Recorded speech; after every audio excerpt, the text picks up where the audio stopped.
Hola! Your dream vacation to Vietnam starts from rupees 39,999 only with GT Holidays, South India's #1 travel brand. Taste Daily. Taste the Daily. Annamalai உங்க தலைவரை ஒரு வார்த்தை சொல்லி பேசினார்ல? இல்ல sir, அன்றைக்கு நாள் பிரஸ் மீட்ல ஒரு வார்த்தை சொன்னார் பாத்தீங்களா? நான் யாரை பிடிச்சி வந்தேன், எப்படி வந்தேன்னு உங்ககிட்ட 2 மணிகள் இருக்காங்களா, அந்த மணிகளை டெல்லிக்கு போன் பண்ணி கேட்க சொல்லுங்க அப்படின்னு எதுக்கு சொன்னார் அண்ணாமலை சொல்லுங்க? அப்ப அவங்க 2 பேரும் டெல்லியில பேசிட்டு இருக்காங்களோ? நான் அப்படிதான் பார்த்தேன். எதுக்கு இந்த 2 மணிகளை பத்தி இவர் சொல்றாரு? எந்த மணியை சொல்றாரு? எந்த மணியை சொன்னார் சார்? என்னெல்லாம் வீரம் பேசினாரோ அதெல்லாம் நடக்காம இப்ப 3 மாசம் உடனடியாக பதவியை காலி பண்ண பின்னடைவுங்கிறதுக்காக ஒரு சாய பூசின மாதிரி இருக்கணும், பூசாத மாதிரி இருக்கணுங்கிற மாதிரி அவர் படிக்க போகிறார் அப்படின்னு. 20,000 புக்கு படிச்சவர் போய் என்ன போய் படிக்க போறாரு பூசா? அண்ணாமலையை உங்களால ஹேண்டில் பண்ண முடியலையோ? ஒருவேளை அண்ணாமலையை உங்களால ஹேண்டில் பண்ண முடியாம தவிக்கிறீங்களோ? இல்ல அவர் என்னத்தையாவது பேசிட்டு போட்டோம், நாளைக்கு அவர் உங்க இடத்த பிடிக்கிறதுக்காக வண்டு கட்டுறாரு சார், வந்துட போறாரு சார். அதுக்கு தான் நான் கேட்கறேன். நான் உங்களுக்காக தான் பேசிட்டு இருக்கேன். நான் பாருங்க மாதேஷ், ஒரு போட்டின்னு வச்சா போட்டி வந்து ஆரோக்கியமா இருக்கும். சரி, அந்த ஆரோக்கியமான போட்டியில நீங்க எதிர்பார்ப்பது எல்லாமே நடக்கும். போட்டின்னு அறிவிச்சுட்டு அது ஆரோக்கியமா இல்லை, அது வேற மாதிரி இருக்கு அப்படின்னா தன் நிலை உணர்ந்தவர்கள் எப்படி நடக்கணுமோ அப்படிதான் நடப்பாங்க. அதுதான் அஇஅதிமுக தலைவர்களும் அப்படிதான். பிரதான் மந்திரி ஸ்ரீ ப்ரோக்ராம் வந்து பள்ளித்துறையில் சேர்ப்பதற்கு நாங்கள் ஒரு கமிட்டி அமைச்சிருக்கோம். அந்த கமிட்டி முடிவு வந்த பிறகு நாங்கள் இதில் சேர்வதற்கு ஆவலாக இருக்கிறோம். லெட்டர் போட்டிங்களே பிப்ரவரி மாதம், எப்போ வந்துடும்? செப்டம்பர் 6 மாதம் உங்க கமிட்டி அறிக்கை கொடுக்கலையா? இல்ல கமிட்டி அறிக்கை கொடுத்து இது வந்து சரியில்லைன்னு சொல்றது உங்களுக்கு தெம்பு இல்லையா? அதெல்லாம் சொல்லிட்டு தான் இருக்காங்க. கேளுங்க, எங்க சொல்றாங்க? சொல்லிட்டு தான் இருக்காங்க. கமிட்டில தர்மேந்திர பிரதான் ஓமனா கேக்குறாங்க. மடமாத்தாதீங்க. மடை மாத்தல சார். இருங்க, அது என்னன்னு சொல்லிடுறேன். அந்த கமிட்டியோட காலவாசம் என்னன்னு சொல்லல, கமிட்டி ரிப்போர்ட் வரைக்கும் என்னன்னு சொல்லல, எதுவுமே சொல்லாம 10 வருஷம் அதிமுக வாங்கின நிகர கடனை 3 வருஷத்துல வாங்கி முடிச்சிங்க. எடப்பாடி என்னைக்காச்சும் இந்த மாதிரி பொது வழியில வந்து அழுதார காசு கொடுக்க மாட்டேங்கிறான்ட்டு? அதன் தமிழ் நேயர்களுக்கு வணக்கம். பல்வேறு துறைகளில் ஆகச் சிறந்த ஆளுமைகளை சந்தித்து நாம் நேர்காணல் எடுத்து வருகிறோம். அந்த வகையில் மீண்டும் நம்மோடு இணைந்திருக்கிறார் அண்ணா திராவிட முன்னேற்ற கழகத்தின் செய்தி தொடர்பாளர் திரு கோவை சத்தியன் அவர்கள். அவரிடம் கேட்பதற்கு நிறைய இருக்குன்னு வாருங்கள், அவரிடமே கேட்போம். வணக்கம் சத்தியன் சார். வணக்கம் மதேஷ். நீங்க கட்டுக்கோப்பா இருக்கீங்க. எடப்பாடி தலைமையோடு தான் பயணித்துக் கொண்டிருக்கிறது அதிமுக. எந்த சின்ன மனமாச்சரியங்கள் எல்லாம் இல்லையா உள்ள? இல்ல. அண்ணாமலை உங்க தலைவரை ஒரு வார்த்தை சொல்லி பேசினார்ல? இல்ல சார், அன்றைக்கு நாள் பிரஸ் மீட்ல ஒரு வார்த்தை சொன்னார் பாத்தீங்களா? நான் யாரை பிடிச்சி வந்தேன், எப்படி வந்தேன்னு உங்ககிட்ட 2 மணிகள் இருக்காங்களா, அந்த மணிகளை டெல்லிக்கு போன் பண்ணி கேட்க சொல்லுங்க அப்படின்னு எதுக்கு சொன்னார் அண்ணாமலை சொல்லுங்க? அப்ப அவங்க 2 பேரும் டெல்லியில பேசிட்டு இருக்காங்களோ? நான் அப்படிதான் பார்த்தேன். எதுக்கு இந்த 2 மணிகளை பத்தி இவர் சொல்றாரு? எந்த மணியை சொல்றாரு? எந்த மணியை சொன்னார் சார்?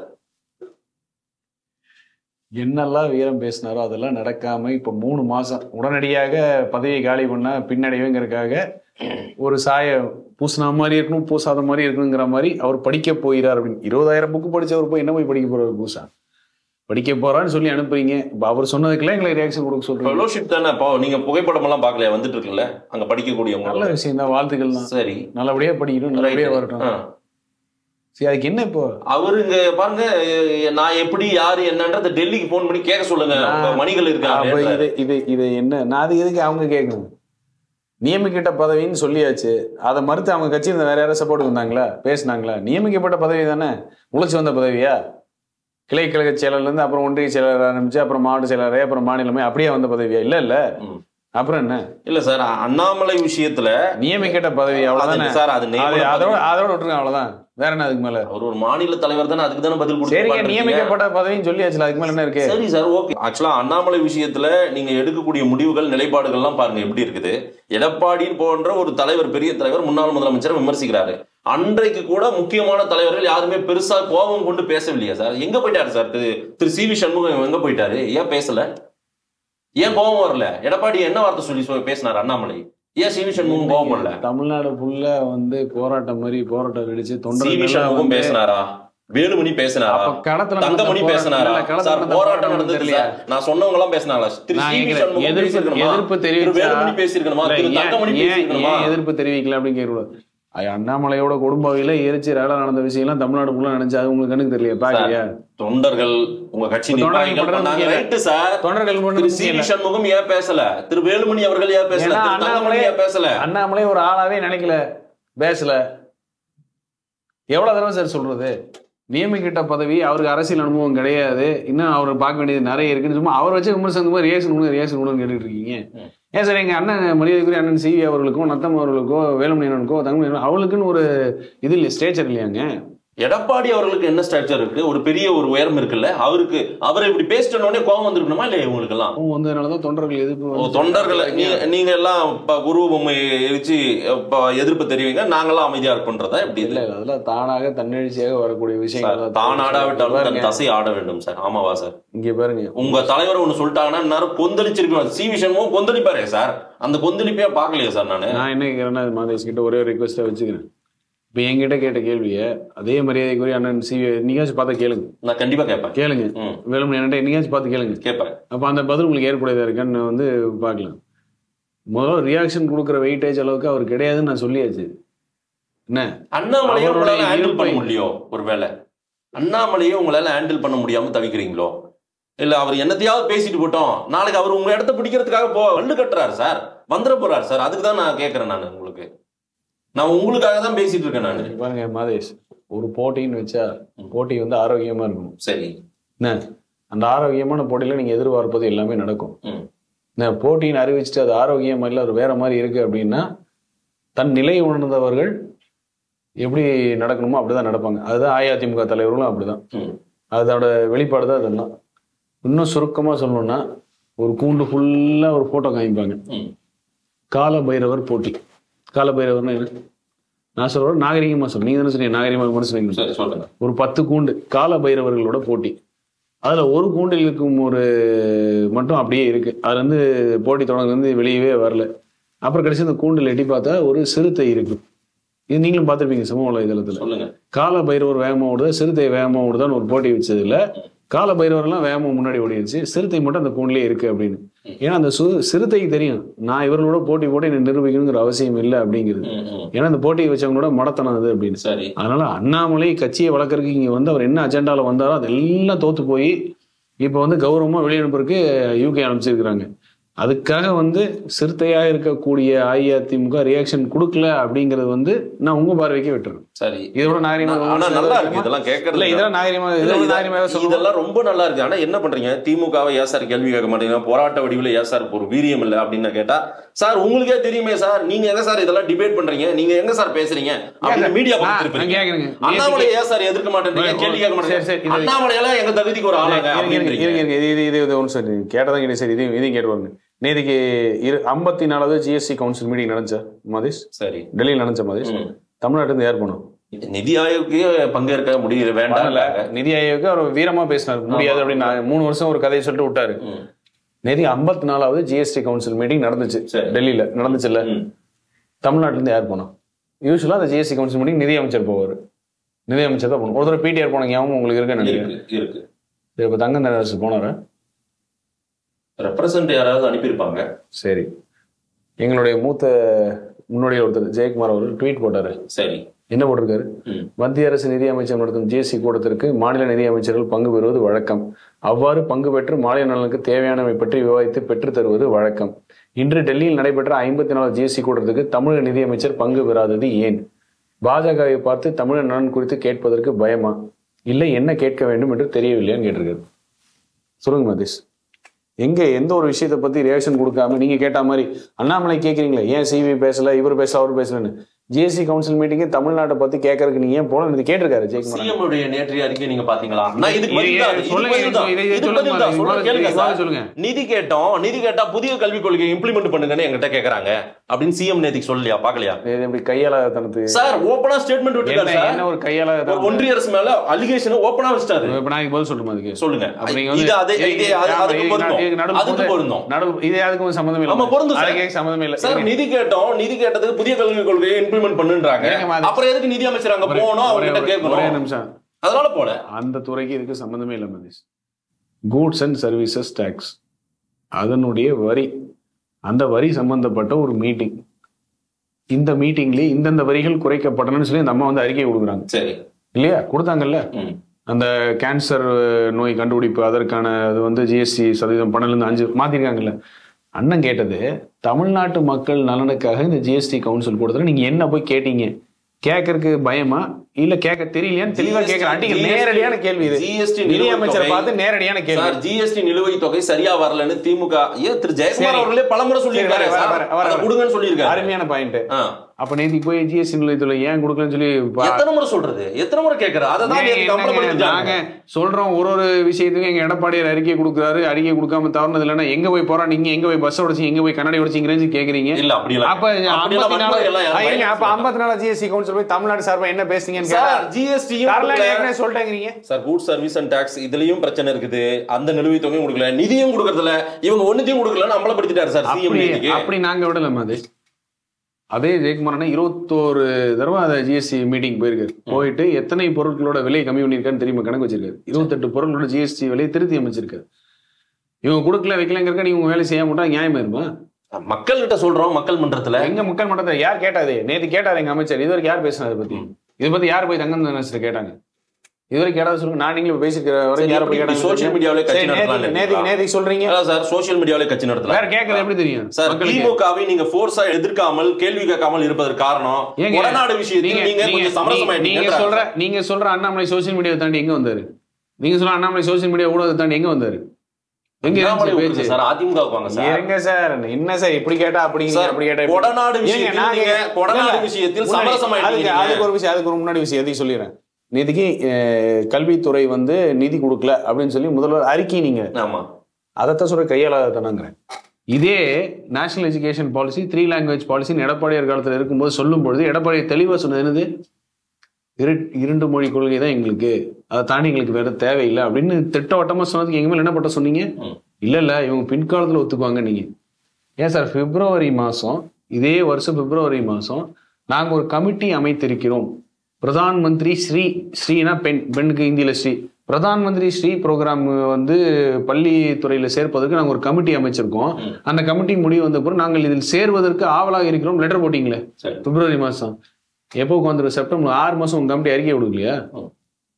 இல்ல கமிட்டி அறிக்கை கொடுத்து இது சரியில்லைன்னு சொல்றது உங்களுக்கு தெம்பு இல்லையா? அதெல்லாம் சொல்லிட்டு தான் கேள்வி எங்க சொல்றாங்க? சொல்லிட்டு தான் இருக்காங்க. கமிட்டில மடமாத்தல சார். இருங்க, அது என்னன்னு சொல்லிடுறேன். அந்த கமிட்டியோட காலவாசம் என்னன்னு சொல்லல, கமிட்டி ரிப்போர்ட் வரைக்கும் என்னன்னு சொல்லல, எதுவுமே சொல்லாம 10 வருஷம் அதிமுக வாங்கின நிகர கடனை 3 வருஷத்துல வாங்கி முடிச்சிங்க. எடப்பாடி என்னைக்காச்சும் இந்த மாதிரி பொது வழியில அழுதார காசு கொடுக்க மாட்டேங்கிறான்ட்டு? நிர்வாகம் பண்ணல, நடத்தல. கொரோனா காலத்துல கூட ஆசிரியர்களுக்கும் அனைத்து அரசு ஊழியர்களுக்கும் சம்பளம் கரெக்டா போல. இப்ப ஆசிரியர் போராட்டத்தில் நிக்கிறாங்களே மதேஷ், நீ சொன்ன வாக்குறுதியை நிறைவேற்றும் சொல்லி பதில் இல்ல. இருந்ததே எங்க ஆட்சி, அதைத்தான் சொல்றோம். மத்தியில யார் ஆட்சியில் இருந்தாலும் சரி, பாஜக இருந்தாலும் சரி, காங்கிரஸ் இருந்தாலும் அள்ளி உடனே கிளியே தான் கொடுக்குறான்னு சொல்லியிருக்கோம். ஆக ஒரு முக ஸ்டாலின் மாதிரி வீதியில அழுதுதான் இருக்கும். இந்த மாதிரி கொடுக்கல 3 வருஷம் வாங்கி முடிச்சிட்டீங்களா நீங்க? சரி மதேஷ், நான் கடனை வச்சேன் மதேஷ். நீங்க தான் வந்துட்டீங்களா? 10 லட்சம் கோடிக்கு வந்துருச்சு. இப்போ நீங்க என்ன பண்ணீங்க? இப்போ நீங்க என்ன அப்படி புதுசா அறுத்து தள்ளிட்டீங்க? 3 வருஷத்துல நீங்க வாங்கி முடிச்சிங்களா இல்லையா? 10 வருஷம் நான் வாங்கணும்னு சொல்றீங்கல்ல, நீங்க அதே கடனை 3 வருஷத்துல வாங்கி முடிச்சிங்களா இல்லையா? அப்புறம் இதுக்கு இப்போ அழுதுட்டு இருக்கீங்க 3000 கோடி கொடுக்க மாட்டேங்கிறான்ட்டு? வாங்க வேண்டியதானே சண்டை போட்டு? நீங்க தான் மாநில உரிமையை காப்பாத்திருவீங்களா? வந்தா வெளியே கொடுத்துருவீங்களா? நீங்க அப்படி ஸ்டாலின் பேரை சொன்னா அப்படியே பயந்துருவாங்கல்ல, வாங்கிட வேண்டியதானே? எது அழுகிறீங்க உட்காந்து? நீங்களுமே அது எல்லாம் ஒரு கோரிக்கையா கூட வைக்கலாம் இல்ல சார்? இது நாளைக்கு நீங்களே கூட ஒரு வேலை ஆட்சிக்கு வந்துட்டா அதான் சார் திரும்பவும் சொல்லுங்க பண்ணுங்க சார். திரும்பவும் அதான் சொல்றேன். கமிட்டின்னு ஃபார்ம் பண்ணிருக்குன்னு பிப்ரவரி மாசம் லெட்டர் போடுறீங்க. கமிட்டி எப்ப அறிக்கை தாக்கல் பண்ணும் சொல்லுங்க. அடுத்த நாள் அதிமுக உங்களோட கை ஊத்து நிக்கும். ஜிஎஸ்டி கூட்டத்துக்கு ஏன் பங்கேற்கலன்னா பிஜேபி ஒரே ஒரு நிமிஷம் இருங்க, நான் அத சொல்றேன். இங்க உங்களுக்கு பயமா? நீங்க ஏதாவது கேள்வி கேளுங்க. எதிர்க்கட்சியா நீங்க கேள்வி கேளுங்க சார். என்ன பண்ணணும்னு தெரியாம என்ன தின்ன பித்தம் தெளிங்கிற மாதிரி கமிட்டியை ஃபார்ம் பண்ணிருக்கோம், அறிக்கை கொடுத்துட்டு காசு கொடுக்க மாட்டேங்கிறாங்கன்னா அவன் திருப்பி கேட்க மாட்டானா? அப்ப கமிட்டி அறிக்கை என்னச்சுன்னு கேட்க மாட்டானா? தைரியமா சொல்லுங்க, கமிட்டி அறிக்கை தான் சொல்லுங்க. நாங்க அதிமுக நிக்கிறோம் உங்களோட. இதே எடப்பாடி எதுக்கு நீங்க எதுக்கு நீங்க மாநில உரிமை இந்த விஷயத்துல வாங்க எல்லாரும் ஒண்ணு சேர்ந்து மோடி வீட்டுக்கு போலான்னு உதயநிதி எவ்வளவு இறங்கி கூப்பிட்டாரு. ஒரு காலத்துல அவங்க அப்பா நீட்ட ஒழிச்சிருவேன்னு சொல்லி போய் பேசிட்டு இப்ப எங்களை கூப்பிடுறாரு. அது கூப்பிடுறீங்கல்ல. தூத்துக்குடியில எடப்பாடியை பார்த்து கேட்டீங்க, இந்த மாதிரி நிவாரண நிதி கேட்டிருக்கிறாங்க, இதை பத்தி உங்க கருத்து? எடப்பாடி உடனே என்ன சொன்னாரு? தாமதம் இல்லாமல் உடனடியாக நிதி வழங்கணும் சொல்லணும்னாரு. அப்புறம் அது மாநில உரிமை. உங்களுக்கு பிஜேபி ஃபோர்ஸா நீங்க கேள்வி கேளுங்க சார். செய்ய வேண்டிய வேலையை சரியா செய்யுங்கிறோம். நாம கமிட்டியை அமைச்சிட்டு ரிப்போர்ட் வராம இனி காசு கொடுக்க மாட்டேன்னு சொல்லி புலம்பிட்டு இருந்தா என்ன வேலை இன்ஸ் எடுத்து கொடுக்குறீங்களா? நீங்க நேரா விஷயத்துக்கு வாங்க சார். உங்களுக்கு அவங்களுக்கு பயம், உங்களுக்கு என்ன? பாஜக வந்தாலும் சரி, காங்கிரஸ் யார் மதியில இருந்தாலும் அள்ளி கொடுனா கிளி தான் கொடுத்துருக்காங்க. இதுதான் வரலாறு. இது கண்டனத்துக்குரியதே பண்ணிட்டு இருக்காங்க சார் அவங்க. இது கண்டனத்துக்குரியதே. நாம என்ன சொல்றோம்னா, இதே பிரச்சனை இதே சங்கடம் எடப்பாடியார் இருக்கும்போது இல்லாம இருந்துச்சு நினைக்கிறீங்களான்னு கேக்குறேன். இதே பிரச்சனை தான் இருந்துச்சு, யார் இல்லன்னா. ஆனா எடப்பாடியார் அவர் ஆளுமையில கையாண்டார். உங்களை மாதிரி உட்காந்து பொது வழியில வந்து அடிச்சுட்டு அழுகல. இங்க வந்து உங்களோட கையாள தரத்தை இப்படி அறிக்கையை விட்டு வெளிப்படுத்தல எடப்பாடியார். எதிர்கட்சியா ஆளுமையா கையாண்டு கொண்டிருக்கிறது அதிமுக லைம்லைட்ல இருக்குது. இன்னைக்கு பேசுறீங்களா நீங்க? சார், திமுகவை கேள்வி கேட்க கூட நீங்க சமரசம் பண்ணிக்கிட்டு தான் சொல்றாங்க சார். நீங்க கொடநாடு விஷயத்தில் உங்களுக்கு சிக்கல் இருக்கு, அதனால ஒரு கிரவுண்ட் அண்டர்ஸ்டாண்டிங் போயிட்டு கிரவுண்ட் லெவல்ல ஒரு பின்னணியில ஒரு அண்டர்ஸ்டாண்டிங்ல போயிட்டு இருக்காங்க அவங்க.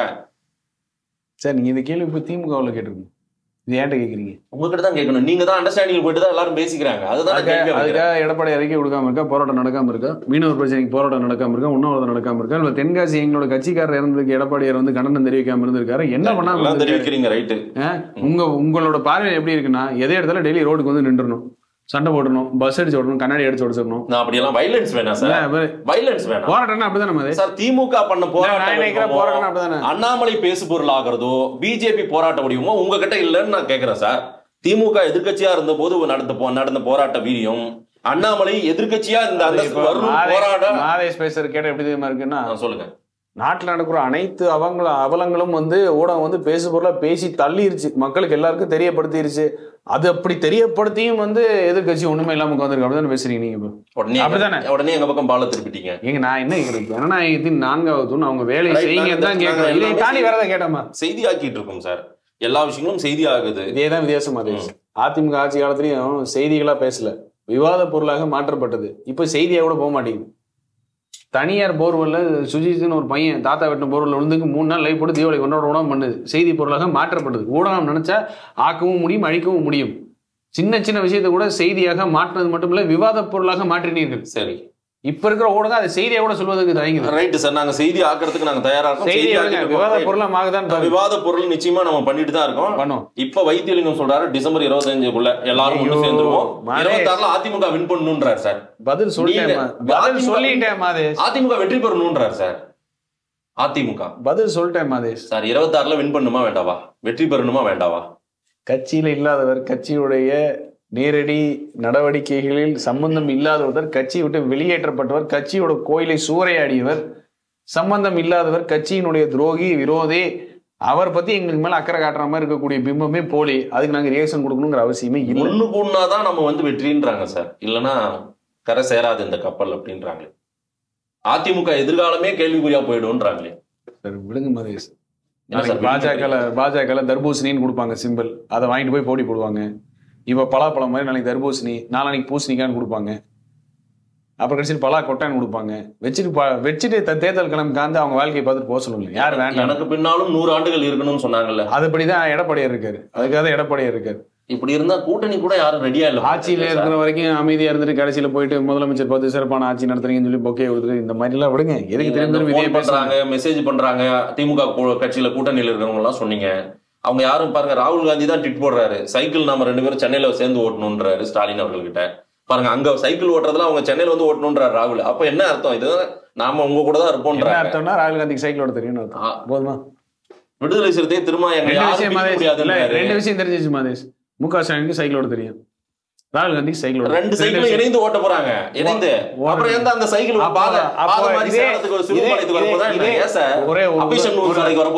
ஒரே உதாரணம் நான் சொல்லட்டுமா? ஒரே உதாரணம் இப்ப சொல்லுங்க. இப்ப வந்து எடப்பாடியார் வாங்க நம்ம வந்து ஏற்கலப்பை எடுத்துட்டு நிலத்தை உழுவோம் அப்படின்னு சொல்லி மரியாதைக்குரிய அண்ணன் திருமாவுக்கு ட்வீட் போடுறாரு. ஏற்கலப்பை நான் விழுது பல நாட்கள் 5 வாங்கல் உழுவோம் அப்படின்னு அவர் சொல்றாரு. இதை ஊடகம் எப்படி தெரியுமா பேசும்? ஏன் 2 பேரும் வேற வேற நிலத்துல ஏற்கலப்பை விழுவுறேன்னு சொல்றாங்க? அப்போ இன்னும் 2 பேரும் பிரிஞ்சுதான் இருக்காங்களா? மனம் ஒன்றிணையவில்லையா? ஏன் ஒரே ஏற்கலப்பை ஒரே நிலத்துல ஏன் விழல? இப்படிலாம் பேசும் ஊடகம். சரி, ஆனா ராகுல் காந்தி தனியா ஒரு சைக்கிள் ஓட்டுவாரு, ஸ்டாலின் தனியா சைக்கிள் ஓட்டுவாரு. பேசலாம் மதேஷ். ஏன் ஒரே சைக்கிள் டபுள்ஸ் போல? அப்ப 2 பேருக்கும் பிரிவினை அப்படின்னு கூட பேசலாம். ஏன் பேச மாட்டேங்குது? உங்க கூட யாரும் தயாரா இல்லையே போல தெரியுது சார். அப்படி சொன்னா இப்படி சொல்லணும். சைக்கிள் ஓட்டுன்னு சொன்னா உடனே அவங்க 2 பேரும் பலமான கூட்டணி கூட சேர தயாரா இருக்காங்க. என்ன கேக்குறேன்னா சைக்கிள் ஓட்டுறேன் ராகுல் காந்தி ட்வீட் போட்ட உடனே அது பலமான கூட்டணி. 2026 மைண்ட்ல இருக்கு. ராகுல் காந்திக்கு இன்னும் கண்ணுக்கு தெரியல. அவர் கட்சியோட ஒரு மாவட்ட செயலர் ஒருத்தர் கொலை பண்ணி 6 மாசம் ஆச்சு, நியாயம் கிடைக்கலங்க ராகுல் காந்திக்கு தெரியல. ஸ்டாலின் சைக்கிள் ஓட்டுறதான் கணக்கு தெரியுது. 2026 மனதில் வைத்து தான் பயணித்துக் கொண்டிருக்கீங்களா? கண்டிப்பா. ஒன்னும் அப்படியெல்லாம் ஒன்னும் ரொம்ப சோர்வெல்லாம் இல்ல. நம்ம ரொம்ப திடகார்த்தமா தான் பயணம் பண்ணிட்டு இருக்கோம். திடகார்த்தமாக தெளிவாக பயணம் பண்ணிட்டு இருக்கோம். அதிமுக தெளிவா எந்த சூழ்ச்சி வலையிலே விழாம, எந்த சர்க்கரை பந்தலில் தேன் முளைன்னு சொல்றதுன்னு நம்பாம எடப்பாடியார் மிக தெளிவாக இதுதான் இலக்கு, இதுதான் பயணம்ல தெளிவா இருக்காரு. அதுக்கான இன்ஸ்ட்ரக்ஷன் தான் எங்களுக்கு கொடுக்குறாரு. நல்லா போயிட்டு இருக்கு. 26 உட்காந்துருவீங்க கண்டிப்பா. செக்ரட்டரியேட்ல செஞ்சார்ஜ் கூட அவர் தான் கொடியேற்றுவார். மக்கள் என்ன சொல்றாங்கன்னு பார்ப்போம். நேரம் கொடுத்து பேசியமைக்கு நன்றி சத்யன் சார். நன்றி மகேஷ்.